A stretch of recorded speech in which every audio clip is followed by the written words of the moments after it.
Haray landi keɓe ɗo ko honno inirte bonne fête d'indépendance ka pulara haray noon no andi ɗon noon fête ka pular haray adlam yankoɓe makara makko men mbuyi haray yewti en ton ko gonga ko welo welo kono haray fête no inne fomu ñalande hettare haray noon woɓɓe nani kadi ko fomu ñalande rinɗankaku ma fomu ñalande rinɗinaɓe haray noon ɗon andi ɓawo ɗo rinɗinegol haray en innayno ko haray ko jihaɓe ɓen rinɗankaku ko si a hetti e hoorema e hoore ko goɗɗo rinɗi e maɗa takke ka wolɗo no fi o fête de l'indépendance haray fête de l'indépendance on tigi tigi kono yewti kono jama on fo yewtiri ɗo noon e ko ñalande mawde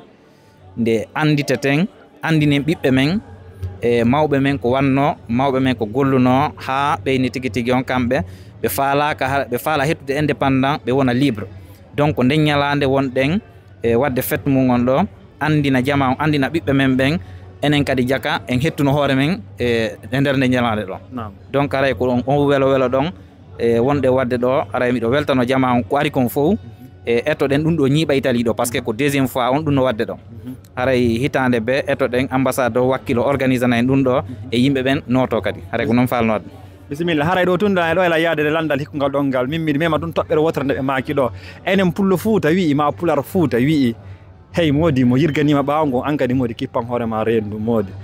goɗɗi goo si ƴaŋima o si ñangui ƴaŋima ha ka telende modi haray ko juɗɗen taƴu kono sena ɗum guiduwanga hewtude toon awa haray noon komi haalanta on min hila manti hoore an 2017 2016 fentumen arnoɗo haray ko jama on no soñji moƴƴe fi passeport joni noon si woni kamɓe yeeɓe haaɓe makiri ni hiɓe eti ɗi piiji ɗo fof haray onon hooreɓe mojoɓe ɗen onon hooreɓe association ɗe yewte yimɓe monɓen enen kadi wakkiloɗen tawtenɓe waltodeɓe ɓay haray noɓe innirten noon si goto tutti goto a fitta e pattaɗa kono si fof tuttima modi haray en fof sen moɓodiri no gasa laamu ngu waway en jentitade donc eɗen andi ko sattene men kono satteji ɗi haray ɗi ruudi kono ɗum ɗon passeport ji ɗin ko pihum kun tampuɗen fi muɗon haray miɗo noddite dendagal mojoɓe ɗen fof haray wallidiren fi hino newora haray si feƴƴi ɗon en yahay ka landal sakkitoral haray wayno ndiren ɗo ɓay honno sayi on juutay to woni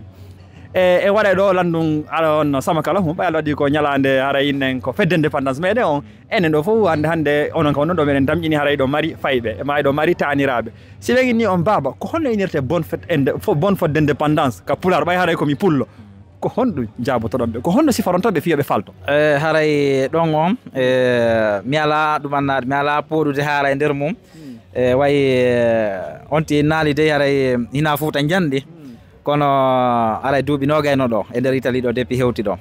e kono aray seeɗa min miɗo wawi ɓuccude e nder mum e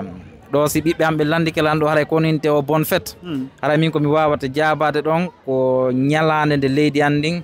hetti hoore mum haray ko noon mi wawata wolirandeɓe donc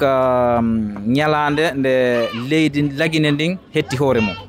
haray ko noon mi wawata wowlirde mi anda si tawi haray ɗo no feewi non ɓoylaki ha toon haray min jarni on mi weltani ko on ber haray sayi ko jonnuɗon kon e jabanɗe ɗen ɗo haray min welti kadi ber ko humpitoɗon ɗon ko min tamƴini kadi jama wawa on jokkitade kadi wawa notade fiiɗi piiji ɗo wawa kadi ɓaɗitade kadi mojoɓeɗen fi moƴƴere meɗen ɗen fof haray min weltike min jarni on min sanni on fota wona seeɗa awa albarka haray ono kadi ɗo weltana on jarnama haray miɗo hiwro jama on fof miɗo weltano fof kadi haray koye ɓurtudo jogodirde andi toon goto ko gotum townata donc kono jogodirɗe wo ko noon marirɗen doole ko noon piiji ɗin kadi wawata yarde yesso hande si conseil on budget fus men ala minen komin wolde kon fof ko volontariat gouvernement hay fus ala jonnude e budget fus ala ko wona gollede kon ko association ji ɗin e ambassade woni collaborude ɗum fof kaka jiifaji jama men on ka yimɓe men ɓe woni iwde ka association ji haray Italie ɗo mi woni wolde fi mum e juridiction ji ɗin Italie yo jama on eto naata ka association ji wallidiren daren si tawi vraiment piiji goɗɗi go sottay wayi ko jama on tu wawata gollude haray no nani ronno haray no ɓe makiri noon haray fi artugol tun fi jabagol dernier question mi landi on haray mi landi keɓe ɗo ko honno inirte bonne fête d'indépendance ka pular haray noon no andi ɗon noon fête ka pular haray adlam yankoɓe makara makkoɓe men mbuyi haray yewti en ton ko gonga ko welo welo kono haray fête no inne fomu ñalande hettare haray noon woɓɓe nani kadi ko fomu ñalande rinɗankaku ma fomu ñalande rinɗinaɓe haray noon ɗon andi ɓawo ɗo rinɗinegol haray en innayno ko haray ko jihaɓe ɓen rinɗankaku ko si a hetti e hoorema e hoore ko goɗɗo rinɗi e maɗa o jonnitama hoorema haray noon innugol noon kadi ko ñalande hettare nde ɓay haray ko ñalande meɗen noon ɗum waɗi e on 2 octobre 1958 haray ko ɗum wonno réponse on fi nde ko bonne fête d'indépendance ka pular meɗen remen tun Allah sankay pular ngal ko fina fama famina en e sayi si Allah jaɓi